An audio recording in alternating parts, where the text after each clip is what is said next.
हाँ, मैंने मेरे बीबी को नीलाम कर दिया नंगे बाजार में। देखिए आज के दिन में जो औरत मेरा साथ देकर, हाँ, देवी जैसी औरत, आज मैं उसका गुनहगार हूँ। देखिए ये सब एजेंट के चक्कर में। मैं एमपी साहब के टच में था, उनके पीए कुमारा नाम का व्यक्ति, उनसे भी मैं टच में था। आप चाहे तो अब एमपी साहब से पूछ भी सकते हैं, मैंने उनको बहुत बार फ़ोन भी किया। हाँ जी, ये सब चीज़ के बारे में मैंने, ये ब्लैक धंधा के बारे में बहुत कुछ उनको जानकारी प्रदान करने की कोशिश की कि 40 लाख रुपया मेरे साउथ में पड़े हुए हैं और थोड़े बहुत मेरे हांगकांग में पैसा पड़े हुए हैं। वो अगर तुम अकाउंट खोल कर डाल देते हो, अगर मेरा ट्रांजैक्शन कर देते हो, तो मैं तुम्हारा वीज़ा लगा दूंगा और तुम्हारा मैं फाइनेंस भी कर दूंगा। आप हमेशा कहते हैं कि एम्प्लॉय मर गया, एम्प्लॉय मर गया। यही माध्यम है कमाने का, यही माध्यम है 2-4 एजेंट का। झूठ बोलते थे वो लोग। हाँ, झूठ बोलते हैं आपसे 6,000। नहीं, उन लोग फैमिली खरीद कर लगाते थे। कोई वो बूढ़ा आदमी मरने वाला है तो वैसे लोग को ये फैमिली खरीद कर लगाना। अब बिजनेस सर जी,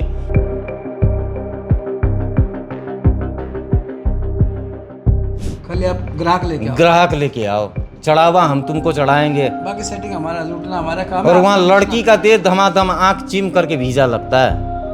लड़की का कम बता रहे थे आप, कितना लड़की का कितना लगता है? अब देखिए जी, 17.5 लाख रुपया रेट था। मैं तो 12.5 लाख रुपया में लड़की को ले जाता था, लड़कियों को। हाँ। लड़का लोग को भी मैं 19 से 20 अगर जॉब करने जाए तो कम है रेट, क्योंकि डिमांड ज़्यादा है। अच्छा, अब आज उसके परिवार को मैंने अब खुलेआम बदनाम कर दिया है। वहाँ से यहाँ पर आए तो अपनी बीवी को क्यों नहीं लाए साथ में? अब सर जी, अब ऐसा था, अब मैं मानसिक रूप से मैं ठीक नहीं था। हाँ जी, अब वो भी प्रॉब्लम में थी।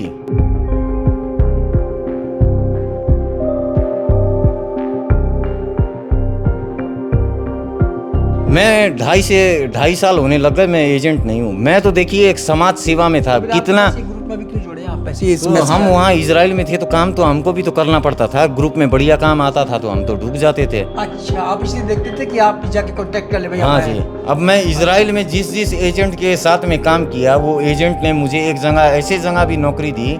वो इजराइल का पीबा, population and immigration authority of Israel का मिनिस्टर के घर में भी हम उसके पिताजी को देखभाल करने का काम करके आए हैं। तो जो ये फर्क पहले क्यों नहीं बोला? ये सब जी, मैंने पीएम साहब को भी मेल लिख दिया है, एम्बेसडर साहब, हमारे भारत के पीएम साहब को मैंने इजराइल में भी ये मुद्दा उठाया। हाँ जी, अब मैं देख रहा हूँ कि कहीं ना कहीं, अब मुझे तो ऐसे लग रहा था कि इजराइल में भी जब मैं हूँ, मेरे पीछे फॉरेन ब्यूरो ऑफ इन्वेस्टिगेशन लगी हुई है।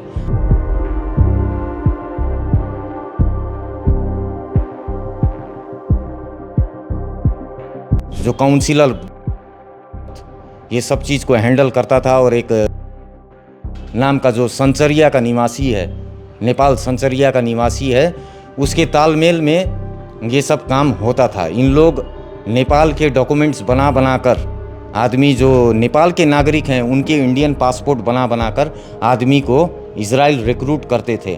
तो अब वैसे वो एजेंट से $25,000 में भी मैंने डील कर लिया, तो फिर भी वीज़ा लगने का नाम ही नहीं है। लास्ट में जाकर वो बोला $30,000 देते हो तो कल ही तुम्हारा वीज़ा लगवाते हैं। तो मैंने $30,000 में उसको नवंबर में हाँ किया। कितना रुपया हुआ? $30,000 करीबन आपका 23 लाख रुपया। वो टाइम में 85-86 रुपया का रेट चल रहा था। मैं उनका परिवार का ज़िंदगी भर जी गुनहगार रहूँगा जी। ये गुनाह जो मुझसे हो गया जी, अब मैं क्या ही बोलूँ जी। मैं एकदम ही आपके चरण छूकर मैं आपको दोनों हाथ जोड़कर मैं माफ़ी मांगना चाहता हूँ। भरसक हो सके तो मुझे माफ़ कर दीजिएगा जी। कहाँ से आ रहे हैं ये सब पैसा?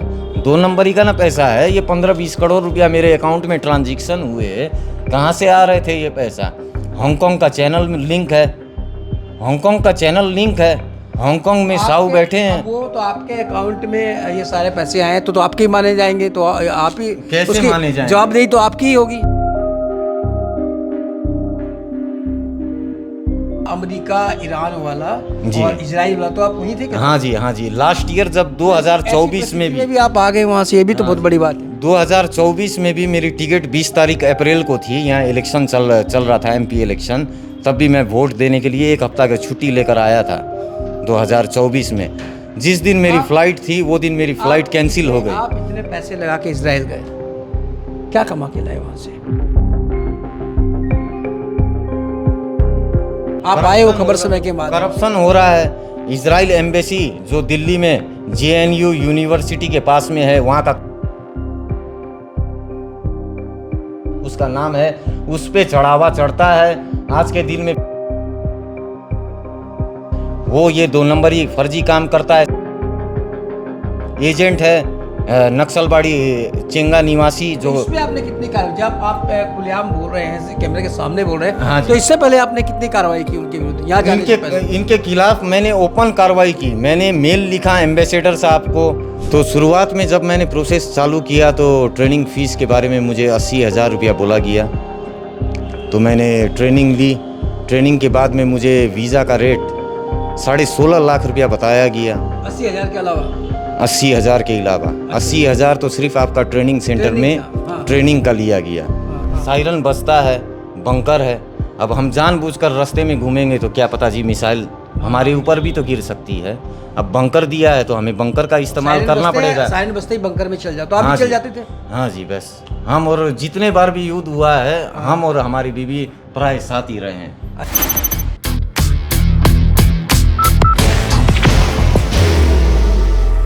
There will only be one insignia. नमस्कार दोस्तों, आजकल सपना होता है सभी लोगों का, विशेषकर युवाओं का, कि विदेश में जाएं, वहाँ पर नौकरी करें, जॉब करें, वहाँ पर उन्नति करें। लेकिन ये काम इतना आसान नहीं होता है। ये काम बहुत टेढ़ा काम है, कह सकते हैं कि बहुत ही सावधानी वाला काम होता है, क्योंकि अक्सर लोग इन कामों में धोखा खा जाते हैं और कई बार उनके साथ ऐसा धोखा होता है कि उनकी जमा पूंजी भी चली जाती है और साथ ही उन्हें जॉब भी नहीं मिलती। और कितना बार ऐसा होता है जिन्हें मानव तस्करी के नाम पर कहते कबूतरगिरी के नाम पर बाहर भेज दिया जाता है, लेकिन उसका कुछ अता पता नहीं होता है और ऐसा अक्सर लोग बीच में फंस जाते हैं। ऐसे एक सज्जन मेरे साथ हैं, रवि चौधरी जी, जो कि दार्जिलिंग सुखिया पोखरी के निवासी है और इन्होंने भी इजराइल, जो आपने नाम सुना होगा, काफ़ी चर्चा में, इजराइल जाने की कोशिश की। ये गए भी वहाँ पर, लेकिन इन्हें क्या क्या फेस करना पड़ा, क्या क्या इनके साथ जो है घटनाएं घटी, किस तरह से इन्हें लूटा गया, किस तरह से करप्शन है, भ्रष्टाचार है, उसको लेकर उसका खुलासा करने के लिए यहाँ पर रवि चौधरी जी पहुँचे। लेकिन हम आपसे पहले ही बता देते हैं कि यहाँ रवि चौधरी जी जो बोलेंगे या जो इनका वक्तव्य होगा, इनकी जिम्मेवारी खुद होगी। हम इनकी बात की सत्यता की प्रमाणित नहीं करते हैं। हालांकि इनका दावा है कि इनके पास बहुत से सबूत है, इनके पास में सब कुछ है, लेकिन हम सिर्फ इनकी बातें जो है वो आपके सामने रखेंगे, जिससे कि आप जो भी साधारण लोग हो, भविष्य में अगर आपके साथ इस तरह की घटनाएं घटती हैं या आपके साथ ऐसे कोई स्थिति आती है तो आप सावधान हो जाए, क्योंकि ये एक भुक्तभोगी है जो जाकर आए हैं। हालांकि इनके आरोप बहुत बड़े बड़े हैं और इनके करप्शन की अगर बात करूँ तो बहुत ज़्यादा करप्शन की बात ये लेकर आए हैं, क्योंकि ये 2022 से ही इसमें लगे थे और आज 2026 है, तो 4 साल में इन्होंने बहुत कुछ भुगता है। और बाकी जानकारी तो ये देंगे हमें कि किस तरह से खेल शुरू हुआ था, वहाँ गए क्या हुआ, या फिर बीच में इन्हें किन किन समस्याओं का सामना पड़ा, किन किन लोगों के चुंगल में ये फंसे। रवि जी नमस्कार जी। आप यहाँ पर पहुँचे हो, खबर समय के ऑफिस में पहुँचे हो और आपने कहा कि आप इजराइल, आपने चाहा कि जब यहाँ काम नहीं हो रहा है, आप परेशान हो आप, तो आप इजराइल जाओ। कहाँ से कहानी शुरू हुई है? ये कहानी मैंने ऐसे शुरू हुई जब ये लॉकडाउन का पीरियड चल रहा था। वो टाइम में तो मैं एक डिस्ट्रीब्यूटर था कोका कोला का, तो मैंने काफ़ी लॉस हुआ मेरे बिज़नेस में। तो फिर मैंने प्लान किया कि फर्दर मैं इजराइल जाऊं, कि वहाँ पर कुछ कमा पाऊँगा। सब कुछ सबको कहते थे कि वहाँ अच्छा कमाई है। तो शुरुआत में जब मैंने प्रोसेस चालू किया तो ट्रेनिंग फ़ीस के बारे में मुझे 80,000 रुपया बोला गया। तो मैंने ट्रेनिंग ली। ट्रेनिंग के बाद में मुझे वीज़ा का रेट 16.5 लाख रुपया बताया गया। 80,000 के अलावा? 80,000 के अलावा 80,000 तो सिर्फ आपका ट्रेनिंग सेंटर में ट्रेनिंग का लिया गया। तो उसके बाद में जैसे मुझे वीज़ा का 16.5 लाख रुपया बताया गया, तो मैंने वैसे ही प्रोसेस चालू किया। और मैंने अपने एजेंट को भी, जैसे मैंने ये प्रोसेस मई में 2022 में जैसे GTA इलेक्शन हो रहा था, उससे पहले मैंने एजेंट को 11.5 लाख रुपया देकर मैं अगस्त 5 तारीख को दिल्ली के लिए रवाना हुआ। लेकिन उस बीच में जैसे मेरे एजेंट ने मुझे बताया कि तुम्हारा वीज़ा लग गया, हाँ तुम्हारा अभी ऑनलाइन होने वाला है, तुम जाओ बोलकर मैंने एजेंट को, हाँ जी, मैं दिल्ली के लिए निकल गया। हाँ। तो जैसे मैं दिल्ली गया, वहाँ 4-5 महीने बीतते गए। तो बीतने के बाद में मेरा वीज़ा भी अब कोई अता पता नहीं था। 4-5 महीने आप वहीं रहे। हाँ जी। तो फिर वही माध्यम में वहाँ पर मैं देखता गया, जो सर्कल में वहाँ पर काम हो रहा है, देख रहा हूँ कि जो इंडिया के नागरिक नहीं हैं, जो बाहर से इंडिया के पासपोर्ट, इंडिया के प्रमाण बना के आ रहे हैं, उनका नाम फर्स्ट प्रायोरिटी में हो रहा था। जैसे अब उनका कितने डॉक्यूमेंट्स ऑनलाइन दिखाते भी नहीं हैं। हाँ जी, उनको एक सेटिंग के नाम पे ये सब चीज़ को हैंडल करता था। और एक नाम का जो संचरिया का निवासी है, नेपाल संचरिया का निवासी है, उसके तालमेल में ये सब काम होता था। इन लोग नेपाल के डॉक्यूमेंट्स बना बना कर, आदमी जो नेपाल के नागरिक हैं उनके इंडियन पासपोर्ट बना बना कर आदमी को इजराइल रिक्रूट करते थे। बाहर की भागदौड़ अब नहीं तोड़ेगा आपके घर का सुकून। SBM गोल्ड UPVC विंडोज, आपके घर का सुकून। और ये बारंबार बहुत बार शायद CBI ने भी यहाँ पर आकर 2016 में भी शायद रेड किया था। इससे पहले मैंने देखा 2023 में इजराइल पहुँचने के बाद में भी यहाँ पर CBI ने आकर नक्सलवाड़ी क्षेत्र में रेड किया। आदमी को बहुत आधार कार्ड, पासपोर्ट के साथ में पकड़ा गया आदमी लोग। तो यही सब चीज़ कहीं ना कहीं यहाँ से जुड़े थे। जी जी। तो आपको क्यों नहीं मिल रहा था? आप कहें लोगों को भेज रहे थे, तो आपको क्यों नहीं भेज रहे थे? आपने क्या अब बात ऐसा है जी, अब जो नेपाल के व्यक्ति जाते हैं उनका एक पैकेज अमाउंट सेट रहता है। जैसे उनका एक पैकेज अमाउंट क्या है कि नेपाली 50 लाख रुपया वीज़ा के लिए लेते हैं उन लोग। तो भारू 50 लाख? तो इंडियन 30-32 लाख रुपया हो गए।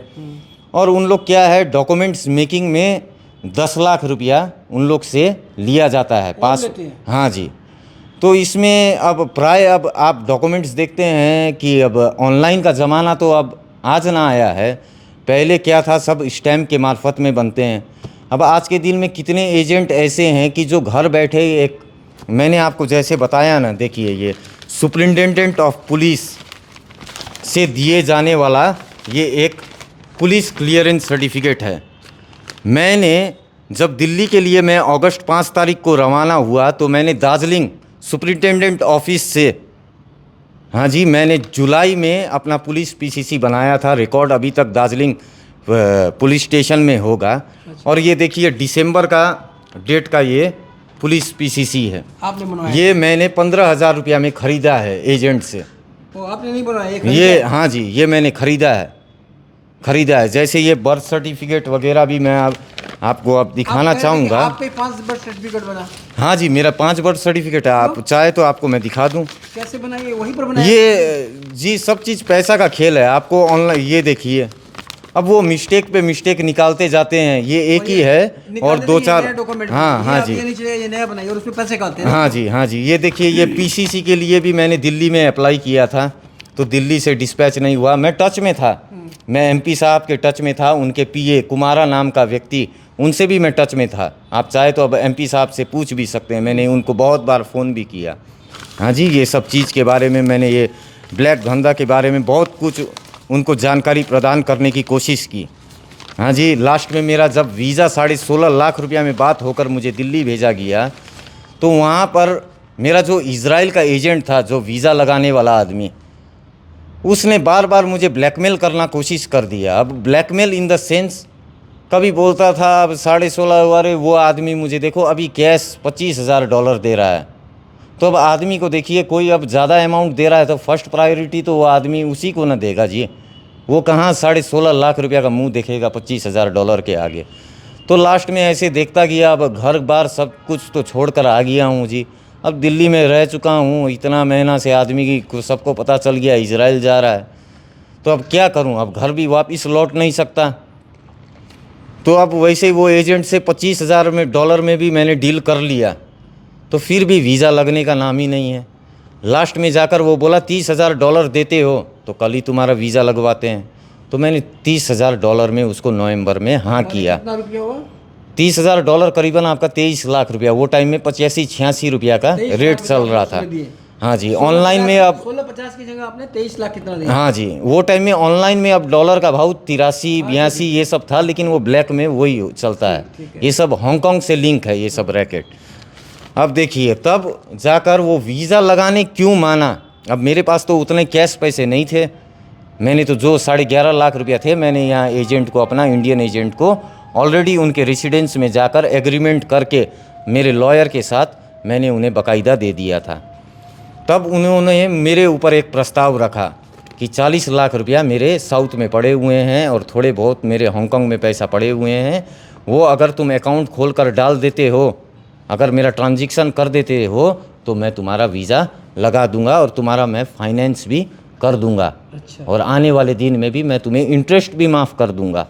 थोड़ा बहुत मैं देख दूंगा। अकाउंट का उपयोग करना चाह रहा था। तो ये जी, ये अकाउंट मैंने दार्जिलिंग में आकर मैंने खुलवाया। आपके नाम से? जी, ये मेरा फर्म का नाम है जय महाकाल डिस्ट्रीब्यूटर। अच्छा मैंने यूनियन बैंक में ये अकाउंट खुलवाया। अच्छा।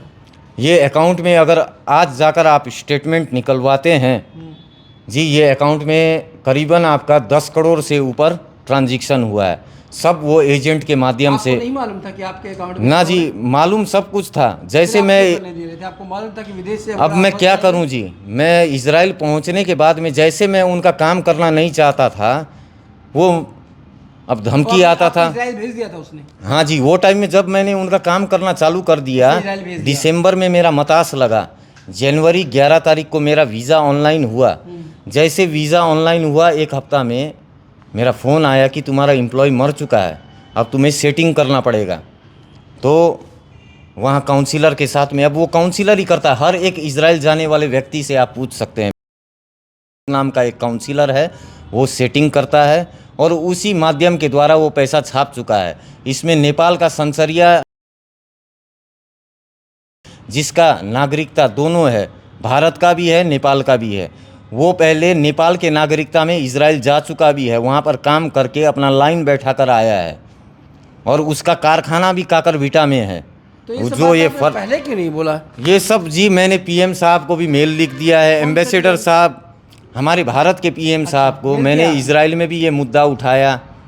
हाँ जी, अब मैं देख रहा हूँ कि कहीं ना कहीं अब मुझे तो ऐसे लग रहा था कि इजराइल में भी जब मैं हूँ, मेरे पीछे फॉरेन ब्यूरो ऑफ इन्वेस्टिगेशन लगी हुई है और यहाँ पर भी मैं जैसे आया हूँ, अब जब मैंने इतने आदमी के बारे में खुलेआम ये सब बात रख दी है, हाँ। मैं आरोप नहीं लगा रहा हूँ जी, ये हकीकत बात है। अगर मैं ये कुछ भी अगर आपको सामने में अगर आपको मैं झूठ बोल रहा हूँ, आप अभी इंडियन गोरखा कंपनी इजराइल खोल के फेसबुक में जो एनजीओ है, आप देखिए ना, दिन रात उन लोग डाल ही रहे हैं। 30 लाख 40 लाख आदमी का वीज़ा का पैसा लेकर आदमी लूट कर भाग रहे हैं, कोई इधर जा रहा है, कोई उधर जा रहा है, लेकिन सरकार अच्छा से कार्रवाई नहीं कर रही है। माने साधारण लोग के पैसे लूटे जा रहे हैं। लूटे जा रहे हैं जी। अब कोई वीज़ा का 30 लाख 40 लाख रुपया लगना कोई मामूली बात हुआ जी। कंस्ट्रक्शन में हम आदमी को ले गए, सिक्किम का भी एक तो मैंने ले गया, मैंने 5 लाख में ले गए, मेरा उसमें कुछ भी मुनाफा नहीं हुआ, लेकिन मैं उसको मुंबई एम्बेसी से ले गया। आप छानबीन कर सकते हैं। मालदा का मैंने, और अभी भी मैं आपको फ़ोन लगा कर सुना सकता हूँ।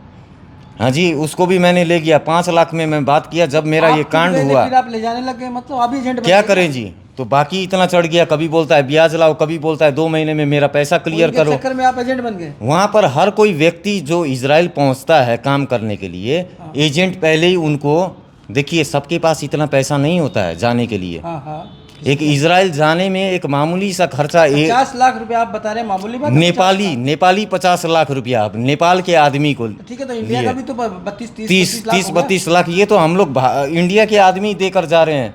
मैंने 23 लाख रुपया वीज़ा का दिया, सेटिंग का मैंने 1.5 लाख रुपया दिया, मेडिकल सेटिंग का 1 लाख रुपया लिया। अब वो टाइम में, अब ये आपको मैं दिखा रहा हूँ, ये आदमी ऑलरेडी नेपाल के पासपोर्ट में दुबई में काम करके आ चुका है। अब देखिए इंडियन पासपोर्ट में ये गया है। अब देखिए, आप छानबीन कीजिए, अगर मेरी बात झूठ निकले मुझे फांसी दीजिए ना, खुलेआम जलाइए जनता के बीच में। मैं दोषी हूँ, मैं मेरा बीवी का दोषी हूँ। मैंने अभी बीवी गई थी क्या हाँ आपकी? जी, उसको हाँ भी ले जी, गए थे? मेरा वीज़ा मिलने के बाद 23 लाख में, वो भी गई थी क्या? वीज़ा मिलने के बाद में बस हम लोग ने एक मंदिर में जाकर दोनों के गले में माला डालकर बस एक धार्मिक रूप से अपनी शादी की। हमारे परिवार वालों ने हमारी शादी नहीं करवाई। ये यही की है क्या वो भी? हाँ जी, आपकी वाइफ? मेरे ही गांव की है, अच्छा। मेरे ही गांव की है। हाँ। अब देखिए मैं उसका दोषी हूँ, ये सब मामले में तो मुझे कुरेदा किया। अब जब मैं एजेंट के लिए काम करना छोड़ दिया तो मुझे एनजीओ के कॉल आते थे, धमकियाँ आती थी। अब आप ये बाकायदा आप देखिए, इंडियन गोरखा कंपनी इजराइल आपके फेसबुक में भी खोल कर देख सकते हैं, दिन रात किसी न किसी के बारे में चर्चित ही हैं। कोई कैंडिडेट का इतना पैसा खा गया, कोई कैंडिडेट का। अब एजेंट भी इसमें कितना अब फेक खुल चुके हैं, आप लोग दिन रात देख ही रहे हैं। एक मैन पावर एजेंसी है, अब वो मैन पावर एजेंसी यहाँ साल भर नहीं हुआ है यहाँ पर खोला हुआ। कल के दिन में हाल ही में इलेक्शन हुआ, इंडिपेंडेंट कैंडिडेट खड़े होने में भी उनके पास पैसे आ जाते हैं। एक आदमी कैंडिडेट खड़ा होता है तो भी उसको बूथ खर्चा बांटने के लिए तो पैसा चाहिए जी। कहाँ से आ रहे हैं ये सब पैसा? 2 नंबरी का ना पैसा है ये। 15-20 करोड़ रुपया मेरे अकाउंट में ट्रांजैक्शन हुए, कहाँ से आ रहे थे ये पैसा? हांगकांग का चैनल लिंक है, हांगकांग में साऊ बैठे हैं। अब वो तो आपके अकाउंट में ये सारे पैसे आए तो आपके ही माने जाएंगे, तो आप ही कैसे उसकी माने जाएंगे? जवाबदेही तो आपकी ही होगी, नहीं अकाउंट तो आपका है, साइन तो आपके काम हो रहे हैं। अरे जी, अब आपको ये मोबाइल मैं ले गया, अब आप देख लिए, अब आपके पास कैमरा में सब कुछ प्रूफ है, हाँ तब ना आप मुझे आरोप लगाएंगे। तो मैंने भी सब कुछ देख लिया, सब प्रूफ मेरे पास है, एविडेंस मेरे पास है। आप मुझे कैसे लगा देंगे कि ये पैसा मेरा है? मैं तो उसका एक काम करने वाला आदमी था। अब मेरा अकाउंट में आप एक मोहरा थे, अकाउंट में मेरा पैसा डालकर अब वो ज़बरदस्ती मुझे कर रहा है कि ये पैसा बेचो। अब डर तो मुझे हो रहा है, वही तो मैं कह कल रहा हूं, के ये दिन तो में आपको है। कॉस्मो फ्रीज हो जाएगा मेरा अकाउंट में, उसको कहाँ से पैसा दे दूंगा? बैंक से तो मुझे दिन रात फ़ोन आता था, फिर भी मैं इधर उधर, भाई साहब टिकट का पैसा है सर, इधर उधर करके मैं चला लेता था काम जब तक मैं इंडिया में था। ये सब इन लोग जान चुके थे कि हम इन लोग का गुप्त से गुप्त चैनल हम पहचान चुके हैं। बस मारने की कोशिश की, लास्ट में मुझे भड़काया गया मेरे बीबी के प्रति। हाँ, मैंने मेरे बीबी को नीलाम कर दिया नंगे बाज़ार में। देखिए आज के दिन में जो औरत मेरा साथ देकर, हाँ देवी जैसी औरत, आज मैं उसका गुनहगार हूँ। देखिए ये सब एजेंट के चक्कर में। तो क्या आपने उसको भी गिरवी रख दिया था क्या वहाँ पर? मैंने गिरवी तो नहीं रखा, लेकिन बाज़ार में तो नीलाम तो मैंने कर ही दिया। आज के दिन में आपके भी कानों थले सब कुछ खबर है, आपको भी, आप ऐसे ही आप भी माने देखकर कितने चीज़ को अनदेखा कर रहे हैं। खबर हर एक जगह है कि माने क्या हुआ और क्या नहीं हुआ 2024 में रवि चौधरी के साथ, और रवि चौधरी ने क्या घटना घटाया वहाँ रवि इजराइल चौधरी में। कहना क्या चाहते हैं? कहना यही चाह रहे हैं जी, आप आए हो खबर समय के माध्यम से। करप्शन हो रहा है। इजराइल एम्बेसी जो दिल्ली में JNU यूनिवर्सिटी के पास में है, एक नंबर का चोर है, उसका नाम है, उस पे चढ़ावा चढ़ता है। आज के दिन में वो ये 2 नंबरी फर्जी काम करता है।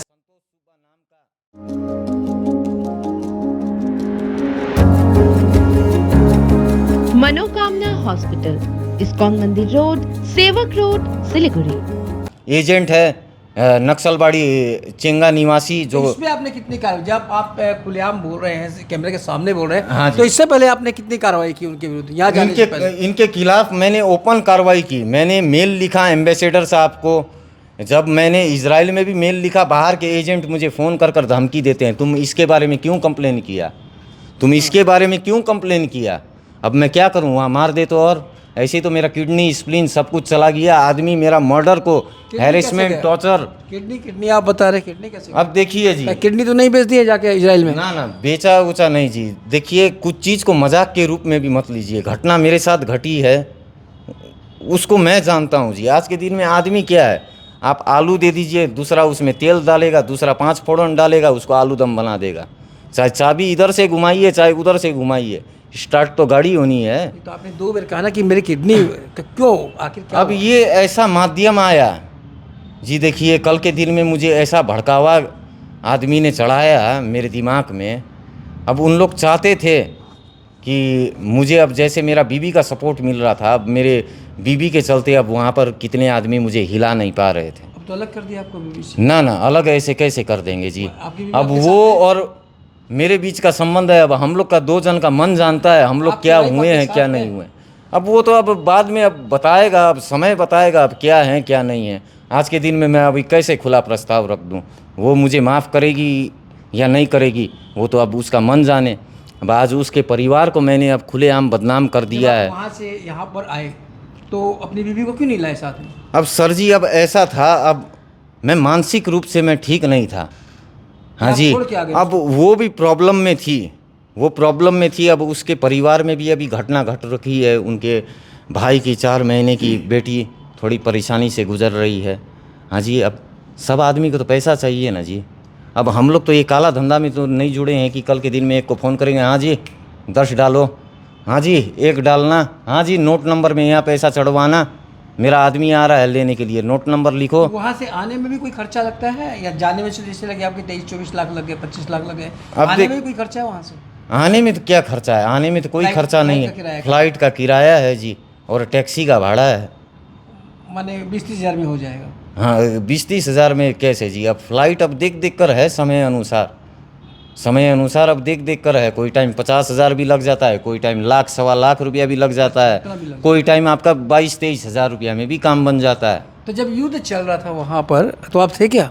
युद्ध चल रहा था तो मैं तो शुरुआत से ही था। अब आपको 1-2 युद्ध का भी मैं दिखा दूं यहाँ पर, वहाँ थे लेकिन क्या युद्ध जब चल रहा था? हाँ जी, हाँ जी। अब युद्ध ऐसा है जी, अब इजराइल जैसा अब डिफेंस में अब स्ट्रांग देश मैंने आज तक ज़िंदगी में कहीं नहीं देखा। अब वहाँ पर देखिए, अब यहाँ इंडिया में तो अब प्रेस और मीडिया ऐसा है कि वही बात मैंने आपको बोल दिया ना, चाबी इधर से घुमाइए चाहे उधर से घुमाइए, टीआरपी सबको अपनी बढ़ानी है। बिल्कुल। तो यहाँ पर खिचड़ी बना देते हैं और आदमी, हमारे घर परिवार के आदमी डर जाते हैं। अब वहाँ पर हम ज़्यादा लोग हुआ हंसे दिखा हंसे, वहाँ सब चीज़ की व्यवस्था है। अब जैसे आप अभी यहाँ पर हमको एक उपचार बताए हैं ना, पहले अब हमारा यहाँ पर रिकॉर्डिंग होगा, फिर हमारे यहाँ आपसे भी बढ़कर कोई है, हाँ वो देखेंगे जांच सबको, जांच प्रोसेस- पड़ताल प्रोसेस- करेंगे। बिल्कुल प्रोसेस है। हाँ जी, तब ना आप जाकर, क्योंकि आपके आरोपों को तो हम सीधे हाँ नहीं जी। दिखा सकते, उसको तो सत्यापित वैसे करेंगे ही या है। फिर डिस्क्लेमर देंगे, सायरन हम जो भी बजता देंगे। है, सायरन बजता है, बंकर है। अब हम जानबूझकर रास्ते में घूमेंगे तो क्या पता जी मिसाइल हमारे ऊपर भी तो गिर सकती है। अब बंकर दिया है तो हमें बंकर का इस्तेमाल सायरन करना बजते हैं, पड़ेगा। सायरन बजते ही बंकर में चल जाओ, तो आप हाँ भी चल जी। जाते थे? हाँ जी, बस हम और जितने बार भी युद्ध हुआ है, हम और हमारी बीवी प्राय साथ ही रहे हैं। अच्छा, जब भी मिसाइल गिरती थी हाँ जी। सायरन बजता था और आप लोग अंदर और घुस ये जाते थे। सबसे अभी धमाका तो ये हाल ही में जो लास्ट ईयर हुआ था, ये मई जून के बीच में ईरान के ईरान बीच हुआ। में, तब थे क्या? भयंकर। आप कितने दिन हम पहले आए वहाँ से? मैं तो हाल ही में अभी जून 3 तारीख को इजराइल से मेरी फ्लाइट थी। वो जब ये युद्ध लगा अमेरिका ईरान वाला जी। और इजराइल वाला, तो आप वहीं थे क्या? हाँ जी, हाँ जी, लास्ट ईयर जब ऐसी 2024 में परिस्थिति भी, आप आ गए वहाँ से, ये भी तो बहुत बड़ी बात है। 2024 में भी मेरी टिकट 20 तारीख अप्रैल को थी। यहाँ इलेक्शन चल रहा था, एमपी इलेक्शन, तब भी मैं वोट देने के लिए 1 हफ्ता की छुट्टी लेकर आया था 2024 में।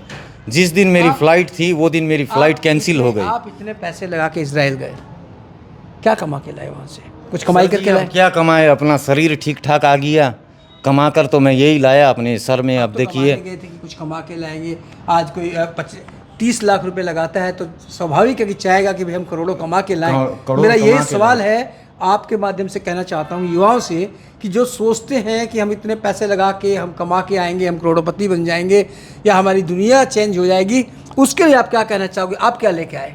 आप तो गवा के आए। जी सर जी, अब मैंने, आप तो अपनी वाइफ को भी छोड़ के आना पड़ गया आपको, चाहे वो परिस्थिति कैसी भी रही हो।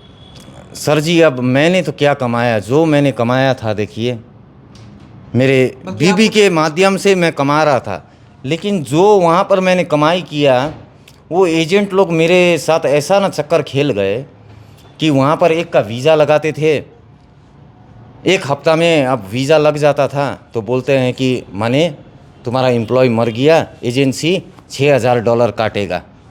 तो ऐसे ना काटता था वो, मैं आपको वीडियो भी दिखा दूं। आप हमेशा कहते हैं कि एम्प्लॉय मर गया, एम्प्लॉय मर गया। यही माध्यम है हमेशा कमाने मर का, गया। यही झूठ माध्यम है बोलते 2-4 एजेंट का। झूठ बोलते थे वो लोग। हाँ। झूठ बोलते हैं आपसे 6,000। नहीं नहीं नहीं, उन लोग फैमिली खरीद कर लगाते थे। कोई वो बूढ़ा आदमी मरने वाला है तो वैसे लोग को ये फैमिली खरीद कर लगाना। अब बिजनेस सर जी, कैसे आदमी वहाँ पर अपने परिवार, बाल बच्चा, बीबी का मतलब ही नहीं है।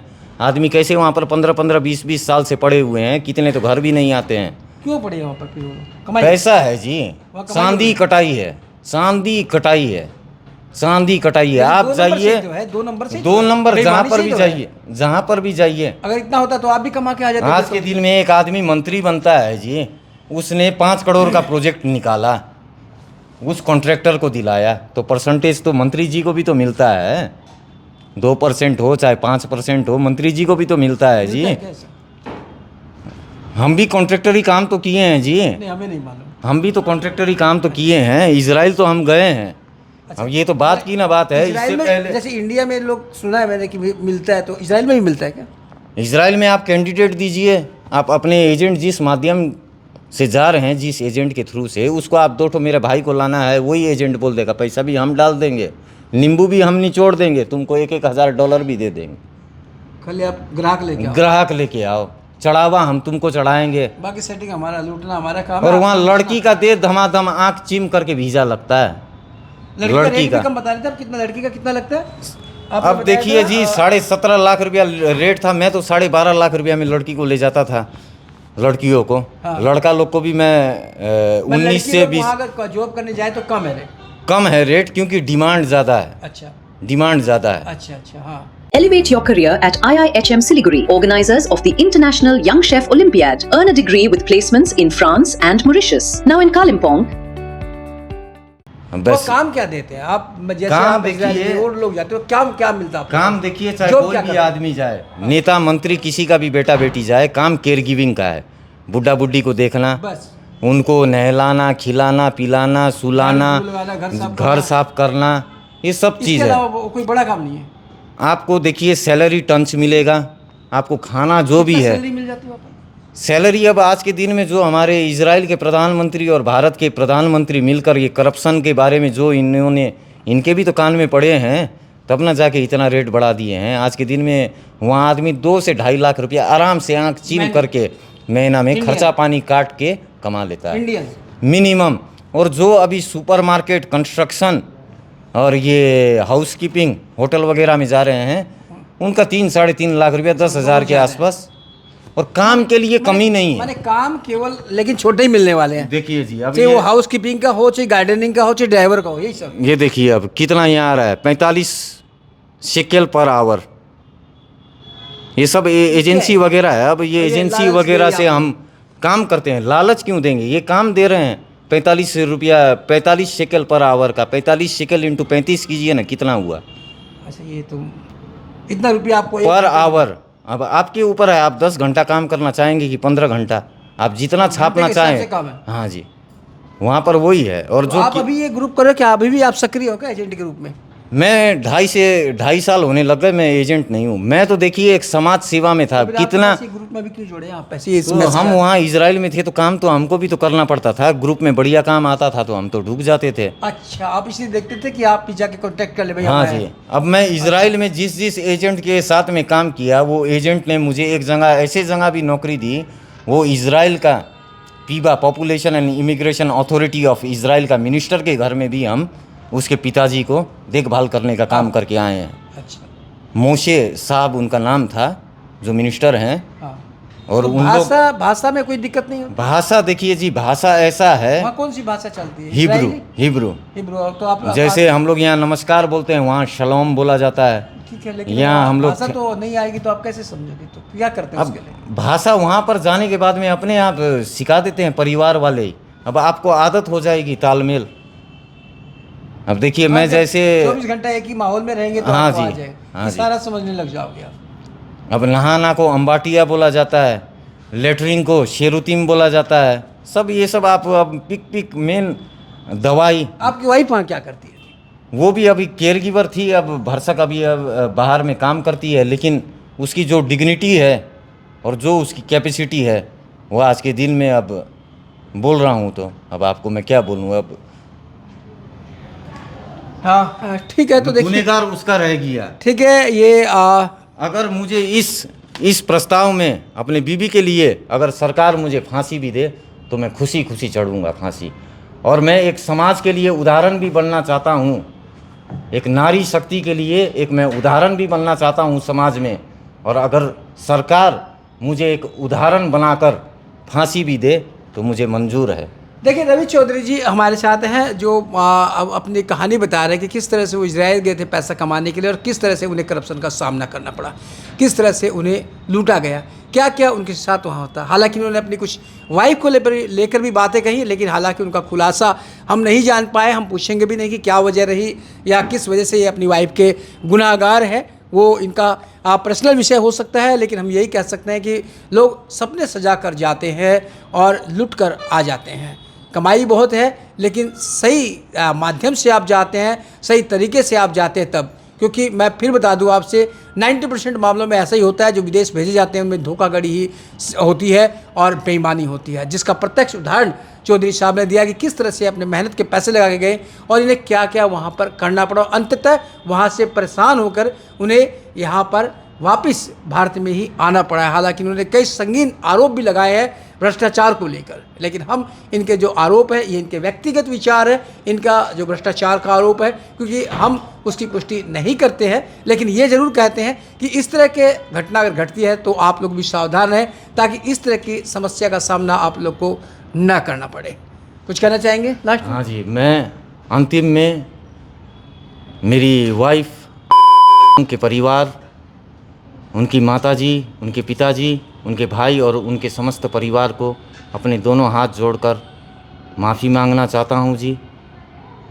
मैं उनका परिवार का ज़िंदगी भर जी गुनहगार रहूँगा जी। ये गुनाह जो मुझसे हो गया जी, अब मैं क्या ही बोलूँ जी। मैं एकदम ही आपके चरण छूकर मैं आपको दोनों हाथ जोड़कर मैं माफ़ी मांगना चाहता हूँ। भरसक हो सके तो मुझे माफ़ कर दीजिएगा जी। तो ये थे रवि चौधरी डार्लिंग, जिन्होंने अपनी आप बीती सुनाई। आप भी सावधान रहिएगा और इस तरह के गिरोह से, चुंगल से विदेश जाने के जो लोग हैं उनसे बचिएगा। तो बने रहे खबर समय पर और देखते रहे खबर समय, हर समय खबर समय। धन्यवाद।